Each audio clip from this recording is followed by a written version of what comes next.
Bienvenidos. Hoy nos metemos de lleno en un relato mítico, fascinante. Apolo y Dafne, tal como lo cuenta Ovidio. Vamos a ver de dónde viene realmente esta historia de amor no correspondido, que es famosísima. Porque, según leemos, no es fruto del azar, ¿eh? Para nada. Hay un culpable claro, digamos. Exacto.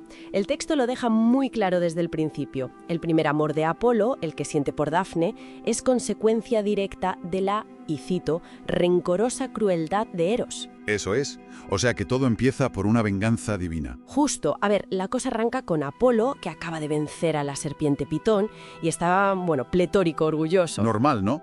Acababa de lograr una hazaña. Pues sí, pero quizá demasiado orgulloso. Se topa con Eros, el dios del amor, que está ahí con su arco y sus flechas, y Apolo, pues, se burla de él. Uf, mala idea. Meterse con Eros. Ya te digo. Le viene a decir, más o menos, ¿qué haces tú, niño juguetón, con armas de valientes? Eso déjamelo a mí. Tú dedícate a tus jueguecitos de amoríos con tu antorcha. Anda que.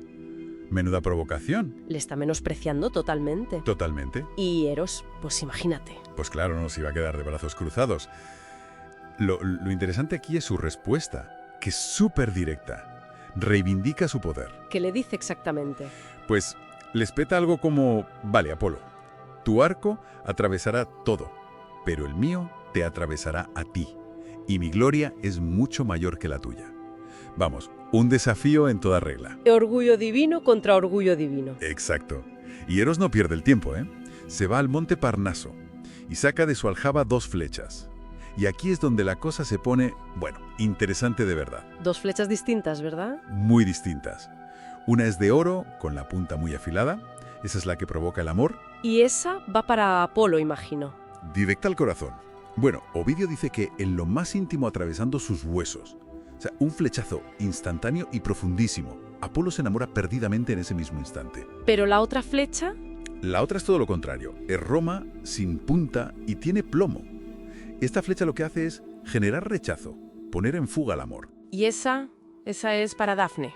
Para la ninfa Dafne, sí, la hija del dios río Peneo. Se la clava a ella. Con lo cual tenemos el escenario perfecto para el drama. Exacto. Una simetría terrible. Apolo arde de amor, Dafne huye del nombre del amante. Ahí tienes la dinámica central del mito. Él la persigue, ella lo rechaza de plano. Y no por casualidad, sino por la acción directa de Eros. Y para entender bien a Dafne, hay que saber que ella ya era así antes de la flecha, ¿no? O sea, ya rechazaba la idea del amor. Sí, el texto lo dice. No se preocupa de qué es Himeneo, qué amor, qué las bodas. Ella prefería la vida solitaria, los bosques. Quería ser como Artemisa, ¿no? La diosa virgen. Justo, como la casta Febe, la llama Ovidio. Tenía muchos pretendientes, pero pasaba de todos. Incluso su padre, el dios río Peneo, le insistía. Quería un yerno, quería nietos. Lo típico. Claro, pero ella le suplica, le pide, «Padre, por favor, déjame ser virgen para siempre». Como Diana, dice ella. Odiaba la idea del matrimonio casi como si fuera un crimen. Se ruborizaba y todo, dice Ovidio, al pensar en las antorchas conyugales. Sí, y aquí hay un punto clave, una ironía trágica. El padre, Peneo, accede a su petición. Le dice que sí. ¿Ah, sí? ¿Le deja ser virgen?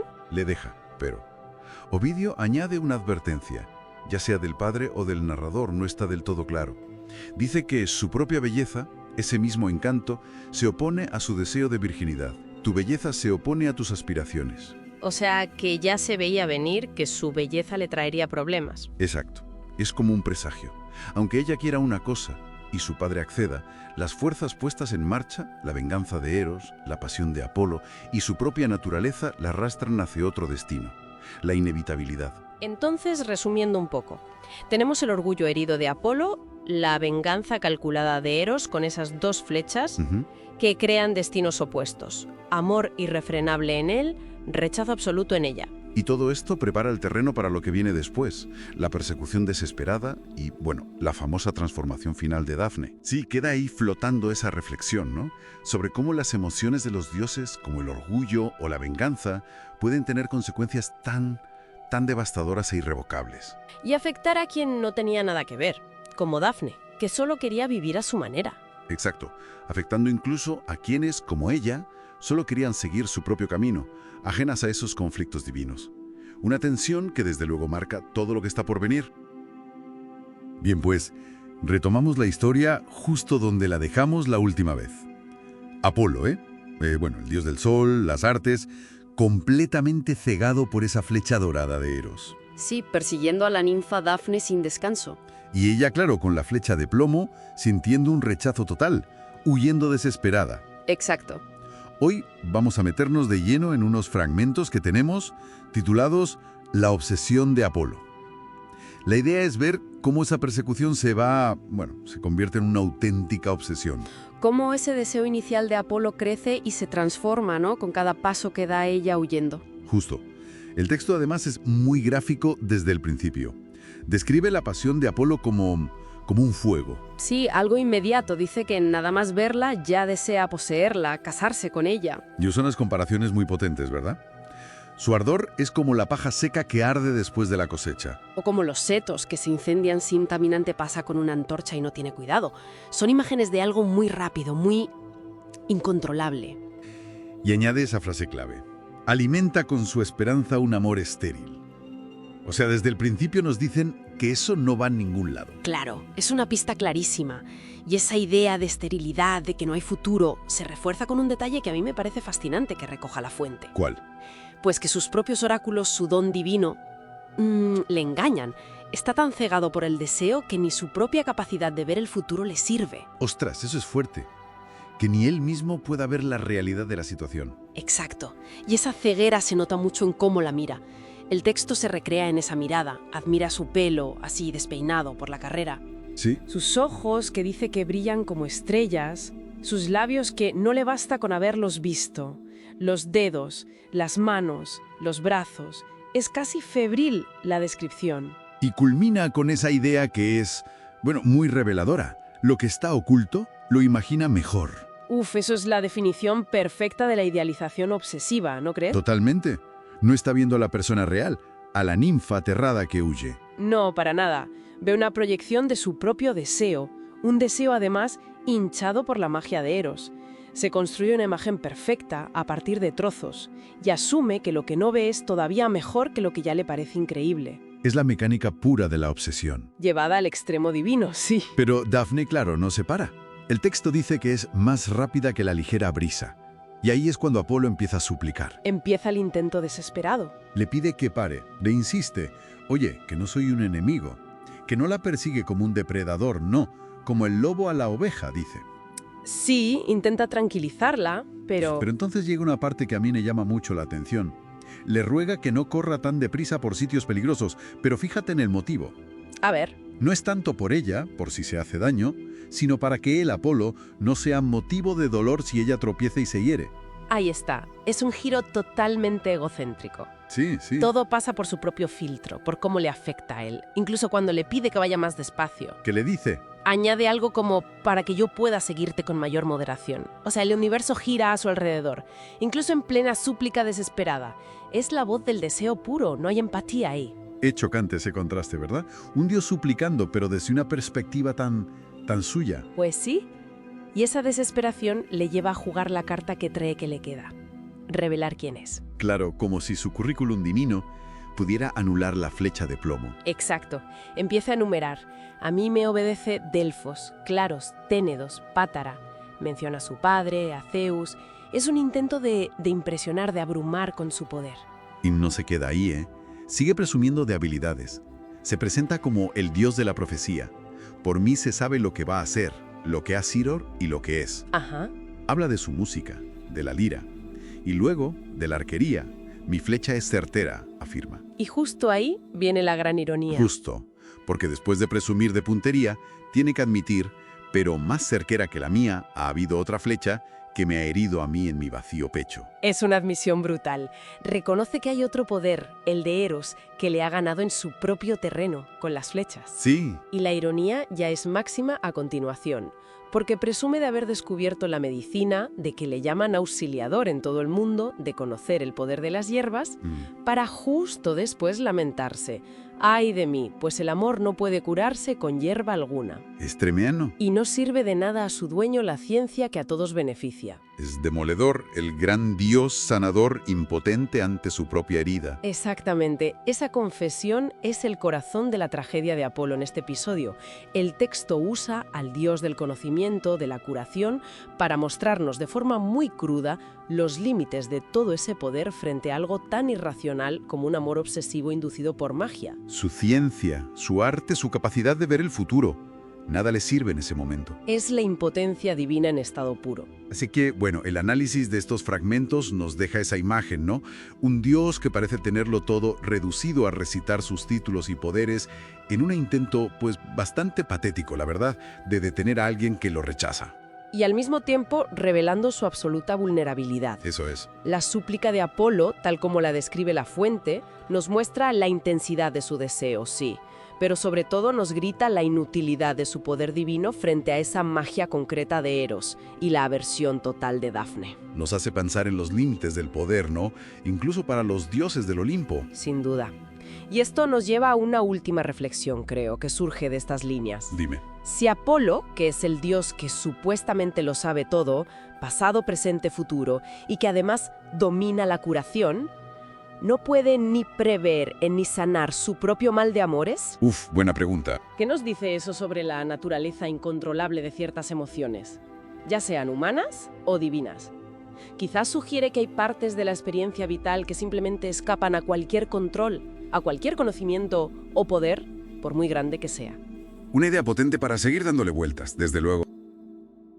Retomamos hoy nuestro análisis de Apolo y Dafne. Justo nos habíamos quedado en ese momento tan tenso, ¿no? Después de que Apolo revela quién es y ella, bueno, sigue huyendo. La fuente que estamos usando es ese extracto parte 3, la persecución implacable. A ver, para recordar un poco. Apolo, el dios, cegado por la pasión que le ha metido Eros, persigue a Dafne. Y ella, pues todo lo contrario, siente un rechazo total por la otra flecha, la de plomo. Queremos meternos a fondo en esta persecución, ver cómo la describe el texto. Sí, y esa tensión que mencionas es el corazón del fragmento. Es un choque brutal. Lo fundamental aquí es entender eso. No es solo un amor no correspondido. Es el deseo divino, que Apolo seguramente ve como algo normal, contra el terror absoluto de Dafne. El texto nos fuerza a ver esas dos caras. Y la descripción de la huida es muy, muy visual. Dice el texto que ella lo deja con la palabra en la boca, ¿no? Y añade algo que llama la atención, que su belleza se hace más intensa mientras corre. Habla de cómo el viento desnudaba su cuerpo moviéndole la ropa y que una ligera brisa le echaba hacia atrás los cabellos. Y la conclusión es esa, su hermosura se ve aumentada con la huida. Es como una ironía un poco cruel, ¿no te parece? Totalmente. Es una ironía cruel. Y lo fascinante es cómo el texto juega con eso. Nos muestra las dos psicologías. Por un lado, Apolo, impaciente. El texto dice que no soporta más estar falto de caricias. Está totalmente cegado. Y por otro, el pánico de Dafne. Puro pánico. Ella solo quiere escapar, poner distancia.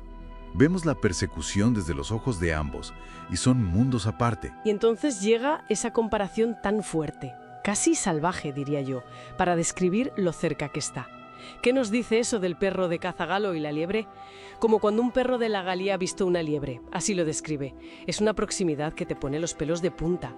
Dice que Apolo casi la toca, roza con su dilatado morro sus huellas, pero ella, justo en el último suspiro, se arranca de los mismos mordiscos.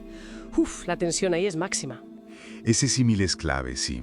No solo es la velocidad, la intensidad, es que desnuda la situación.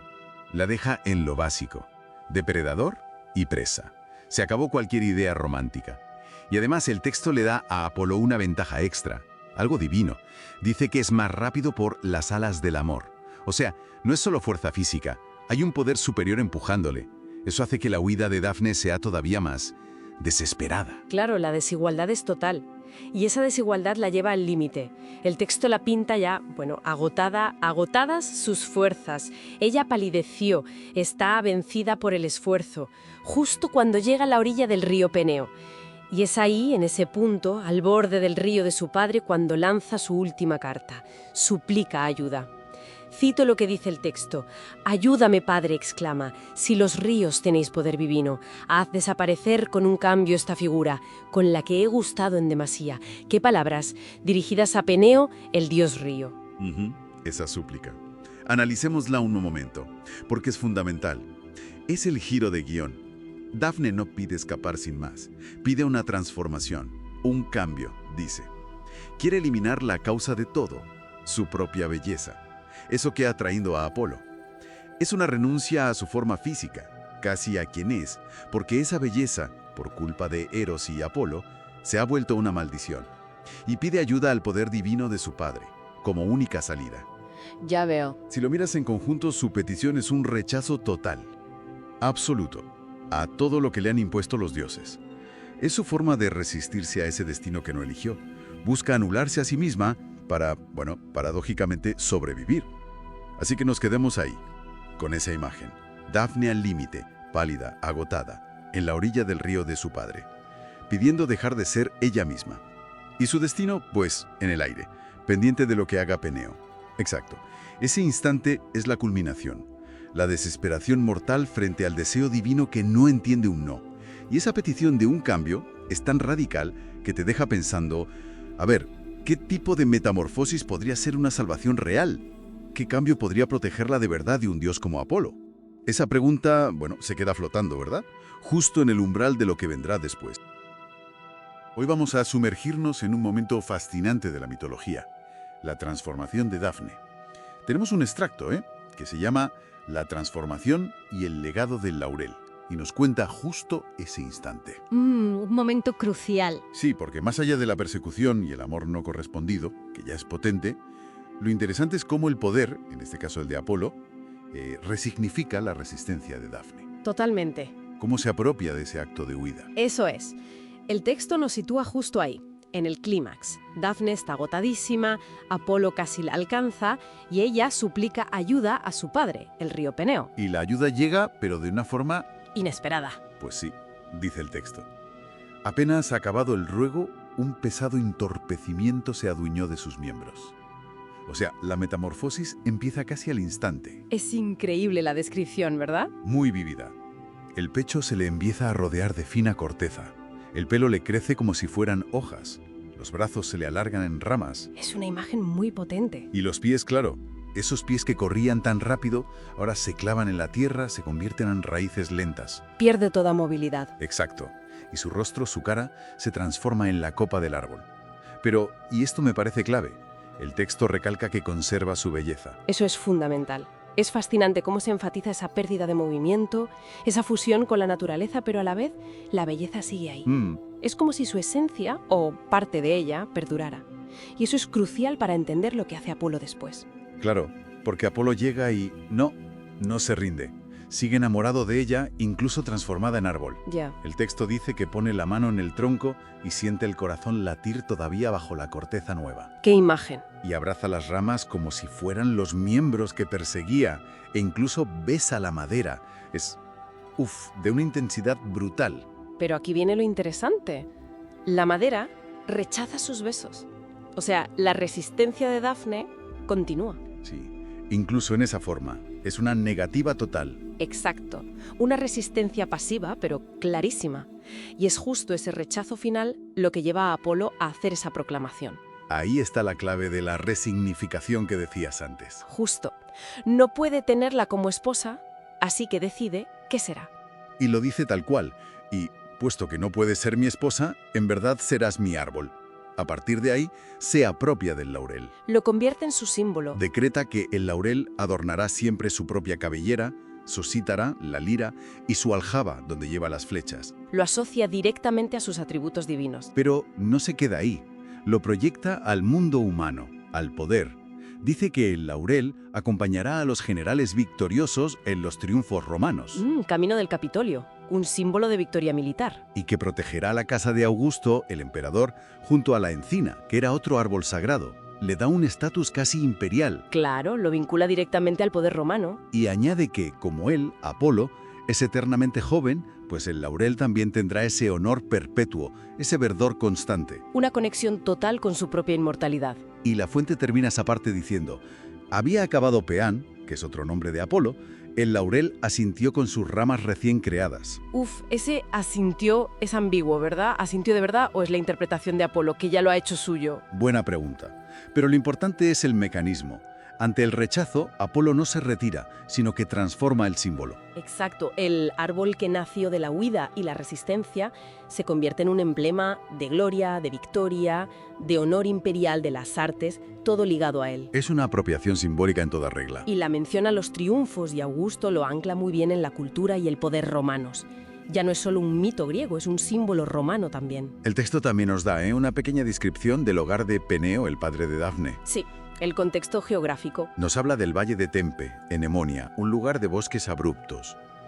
Y describe la cueva rocosa donde vive Peneo, y desde donde, como dios río, da leyes a las aguas y a las ninfas de su dominio. Refuerza su figura como divinidad fluvial importante. Y menciona que otros ríos de la zona, el Esperquío, el Enípeo, el Lapídano, varios ríos locales, acuden a ver a Peneo.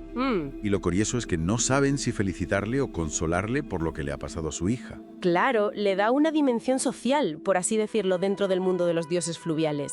Muestra que el evento tiene eco, que genera, conversación o preocupación en su entorno. Al final, como apunta el texto citando a Ovidio, que es quien nos lo cuenta así, esto es más que una historia de amor que acaba mal. Es una etiología, una explicación mítica. Exacto, explica por qué el laurel está tan ligado a Apolo, a la victoria, a las artes. Ilustra muy bien esa cosmovisión antigua, ¿no? Donde las pasiones de los dioses podían literalmente cambiar el paisaje, dejar marcas físicas como un árbol. Y crear símbolos que durarían siglos. Exacto. Símbolos integrados en la cultura, en las tradiciones, en este caso grecorromanas. La verdad es que da que pensar todo este mecanismo de resignificación, cómo Apolo transforma el no rotundo de Dafne en un símbolo eterno de su propia gloria. Te deja reflexionando sobre cómo a veces lo que nace como resistencia o pérdida acaba siendo cooptado, ¿no? Convertido en un emblema impuesto por quien en realidad no consiguió lo que quería. Es una dinámica muy interesante sobre cómo se construye la memoria cultural y a veces cómo se impone. Una reflexión potente para cerrar, ¿sí?